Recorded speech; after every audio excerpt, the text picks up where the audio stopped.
Good evening to all of you.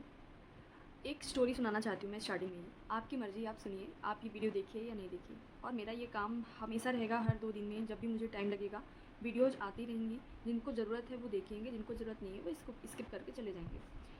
तो वो story है, 2 बच्चे रहते हैं और दोनों अलग-अलग अपने गुरु के पास जाते हैं, टीचर के पास जाते हैं, कुछ समथिंग न्यू सीखने के लिए, या फिर उनकी जो एजुकेशन है वो बहुत अच्छी नहीं हो पाती है। छोटे-छोटे बच्चे रहते हैं, उनके जो पेरेंट्स होते हैं उनको बोलते हैं दोनों गुरुओं को सौंप के कि भाई अब आपको ही संभालना है।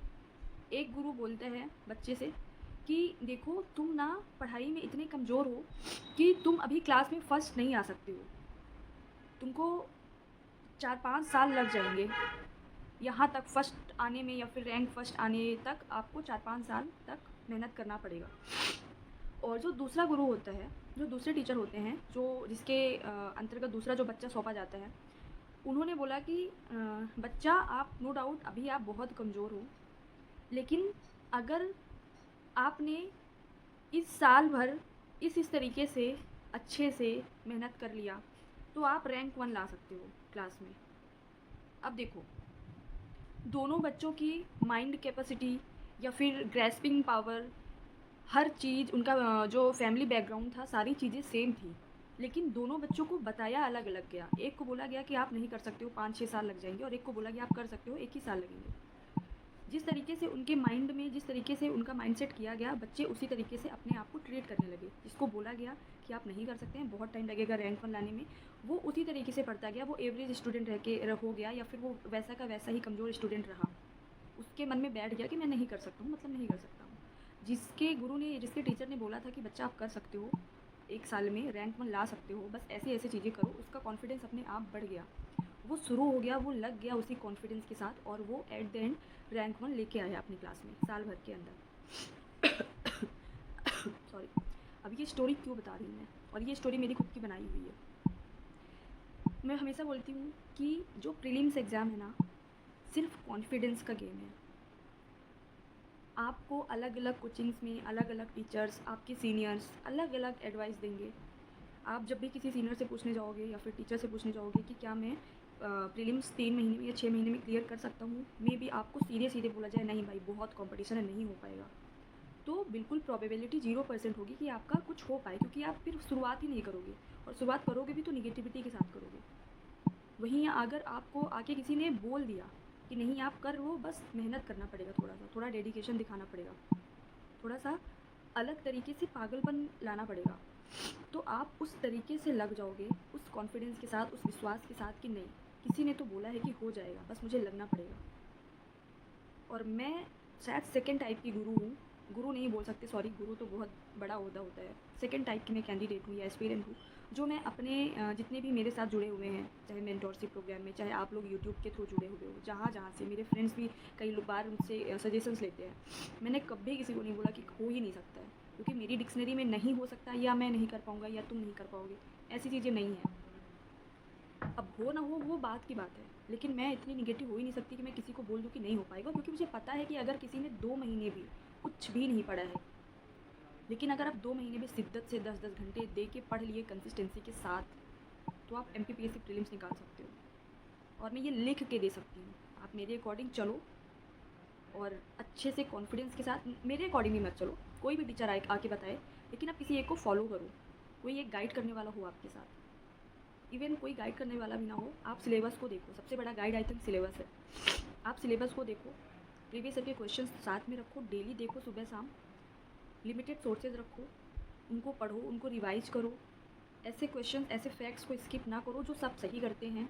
मॉक टेस्ट प्रॉपर दो, और ऐसे मॉक टेस्ट दो जिसको लगाने के बाद आपको कॉन्फिडेंस बढ़े, ना कि घटे। मॉक टेस्ट देने के बाद उनके आंसर्स को पढ़ो, रट्टा मारो। मॉक टेस्ट लगाने के बाद आपको एक एक चीज़ का एनालाइजेशन करना पड़ेगा कि कहाँ कहाँ पे आपने गलतियाँ की हैं, उन गलतियों पे काम करो। आपको सारी चीज़ें, अगर ये सर्कल आपने बना लिया, पहली बात तो पढ़ो, फिर उनका रिवीजन करो, फिर आप मॉक टेस्ट दो, प्रैक्टिस करो, और फिर पढ़ो, फिर रिवीजन। ये अगर इस सर्कल में आप आ गए, और साथ में सुबह शाम आपको प्रीवियस ईयर के क्वेश्चन और सिलेबस देखना है, सिर्फ 2 महीने, अभी आई थिंक 2 महीने बचे हैं, पीछे का भूल जाओ, आपने कुछ नहीं पढ़ा। मैं बोल रही हूँ सिर्फ 2 महीने, इस विश्वास के साथ पढ़ो, लेकिन पढ़ो, ईमानदारी से आप ये बताना अभी तक, अगर आपका प्रीलिम्स क्लियर नहीं हुआ है, कि सच में क्या आपने उतनी मेहनत की थी जितनी करनी चाहिए थी? ईमानदारी से बताना। ईमानदार रहना बहुत ज़रूरी है आज की दुनिया में, है ना? होते नहीं हैं जबकि लोग ईमानदार। ईमानदारी से, शिद्दत से बताना कि क्या आपने सच में उतनी मेहनत की थी जितनी चाहिए थी? क्या आपने सच में प्रीवियस ईयर के क्वेश्चंस देखे थे? क्या आपने सच में लिमिटेड सोर्सेज रखे थे? क्या आपने सच में सोशल मीडिया से दूरी बना के रखी थी, लोगों से कट ऑफ होकर रखा था? क्या सच में अपने ऊपर कॉन्फिडेंस था? क्या सच में क्वेश्चन लगाते टाइम आप लॉजिकली सोचते थे? क्या सच में 2 घंटे आप अच्छे से परफॉर्म कर पाए थे? क्या सच में आप पैनिक नहीं हुए थे? सच में आपको घबराहट नहीं हुई थी? इन सब चीज़ों पे अगर आप काम करने लगे, सबसे पहले मेंटली स्ट्रॉन्ग बनना पड़ेगा। एमपीपीएससी क्या, किसी भी छोटे से भी एग्ज़ाम को क्लियर करने के लिए आज इतना ज़्यादा कंपटीशन है। अगर मन में आपने सोच लिया कि मुझसे हो पाएगा, तो आप उस पाथ पे चलने लगोगे और आपको मंजिल भी मिलेगी। लेकिन अगर आपने पहले ही सोच लिया कि यार कंपटीशन बहुत है, क्या ही मतलब है, पर चलो ठीक है, दे देते हैं मेहनत करके, तो फिर ऑलरेडी 50% प्रोबेबिलिटी बन चुकी है कि आपका नहीं होने वाला है। और मैं कहती हूँ कि हमेशा पॉजिटिव सोचने में, हमेशा अच्छा सोचने में आपका जा ही क्या रहा है? एक रिफ्लेक्शन होता है, आप जो सोचोगे रिफ्लेक्ट जाएगा वापस यूनिवर्स में, और वहीं से रिफ्लेक्ट होकर आपके माइंड में आएगा। हर चीज़ सिर्फ माइंड का गेम है, हर चीज़ सोचने का खेल है। जैसा सोचोगे वैसा आपको मिलेगा। महात्मा बुद्ध जी का एक कोटेशन है, बहुत ही अच्छा है, कि आज जो हम हैं, हमने कल क्या सोचा था उसका परिणाम है। मतलब जो आज मैं हूँ, शायद मैंने कभी ना कभी सोचा होगा कि मुझे लोगों को सिखाना है, खुद सीखना है, फिर आप लोगों को सिखाना है। मैंने कभी ना कभी सोचा होगा कि मुझे एक government jobs as a security चाहिए, तो आज मेरे पास एक गवर्नमेंट जॉब है। मैंने सोचा था कि एमपीपीएससी के फील्ड में मुझे कुछ अच्छा करना है, तो आज मैं इस लायक हूँ कि बैक टू बैक प्रीलिम्स निकल रहे हैं, और मैंने आज सोचा है कि मेंस मेरा निकलेगा, फाइनल लिस्ट में नाम आएगा, तो कल फाइनल लिस्ट में नाम आएगा। बिलीव ना बहुत बड़ा वर्ड है। अगर आपने बिलीव करके कोई भी काम शुरू किया है और हमेशा कॉन्फिडेंस बनाए रखा है, तो एक ना एक दिन आपका नाम आना ही आना है। और फिर हर्ज ही क्या है किसी अच्छे या फिर पॉजिटिव थिंग्स को सोचने में। मैं पॉजिटिव हूँ, इसलिए मैं हमेशा सोचती हूँ कि मेरे आसपास के लोग भी पॉजिटिव रहें, एटलीस्ट मैं पॉजिटिविटी तो दे सकूँ आप लोगों को।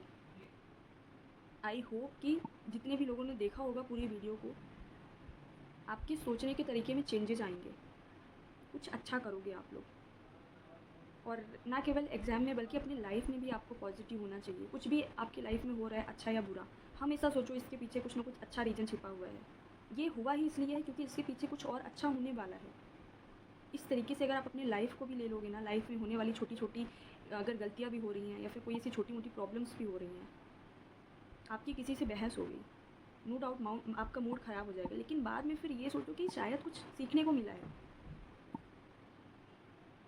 तो हर चीज़ को आपको पॉजिटिव वे में लेना है, क्योंकि आपको पता है कहीं ना कहीं इस पूरे ब्रह्मांड में, इस पूरे यूनिवर्स में एक तो ऐसी कोई शक्ति है जिसकी मर्ज़ी से ही सारी चीज़ें हो रही हैं।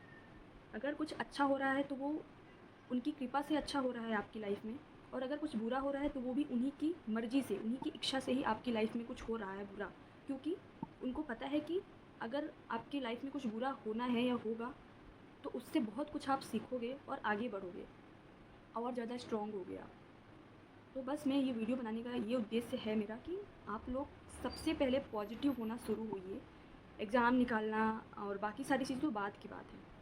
आई होप कि ये वीडियो थोड़ी बहुत भी समझ आई हो, एक दो बच्चों को भी समझ आई हो, तो सार्थक हो जाएगा video banana. Thank you so much. जय हिंद, जय भारत।